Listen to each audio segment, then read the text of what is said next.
High, কেমন আছো বন্ধুরা? আজ তোমাদের জন্য পুরনো দিনের একটা স্মৃতি নিয়ে আসলাম। Greetings card. গ্রিটিংস কার্ড শব্দটি একটি নস্টালজিয়া ফিলিংস এনে দেয়। আমি যখন ছোট ছিলাম, নিউ ইয়ার আসার আগে আগে এই গ্রিটিংস কার্ড কেনার নেশায় মেতে উঠতাম। আশা করি তোমাদের গল্পটাও এক। বিভিন্ন দামে গ্রিটিংস কার্ড বিক্রি হতো। 50 পয়সা 1 টাকা থেকে শুরু। নিউ ইয়ারে বন্ধুদেরকে গ্রিটিংস কার্ড দেওয়ার একটা ফ্যাশন ছিল। গ্রিটিংস কার্ড না দিলে যেন নতুন বছর পড়ার আনন্দটাই উপভোগ করতে পারতাম না। মোটামুটি সব রকমের বন্ধুদের জন্যই কার্ড কিনতাম, তবে তাতেও ভাগাভাগি ছিল।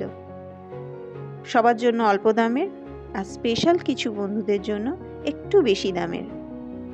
আবার বিনা কারণেই অনেক কার্ড কিনে রাখতাম। খুব সুন্দর সুন্দর সিনারি, কার্টুন, বিভিন্ন রকমের কার্ড পাওয়া যেত। আবার কোনো কোনো ক্ষেত্রে হাতে বানিয়েও কার্ড দিয়েছি। এখন সবই অতীত। যত দিন যাচ্ছে সব যেন পাল্টে যাচ্ছে। এখন হোয়াটসঅ্যাপে কোনো রকমে সেই উইশ করার দায়িত্ব হিসেবে একটা ছবি বা ইমোজি দিয়েই সেরে ফেলি। এমনকি উইশ করার তালিকাটাও কমে এসেছে। তাই এই যান্ত্রিকতার মধ্যে মনে হলো সেই ছোটবেলায় ফিরে যাই এবং নিজে হাতে দুটো সিম্পল গ্রিটিংস কার্ড বানাই। একটা আমার বরের জন্য আর একটা বোনঝির জন্য।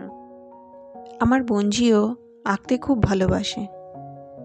হাতে আঁকা গ্রিটিংস কার্ডে একটা ইমোশন জড়িয়ে থাকে।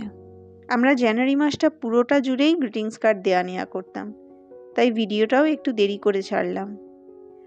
সবাইকে এই ভিডিওর মাধ্যমে হ্যাপি নিউ ইয়ার জানাই। সবাই ভালো থেকো, সুস্থ থেকো।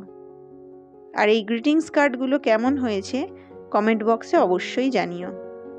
আজকের জন্য বিদায় নিলাম। টাটা।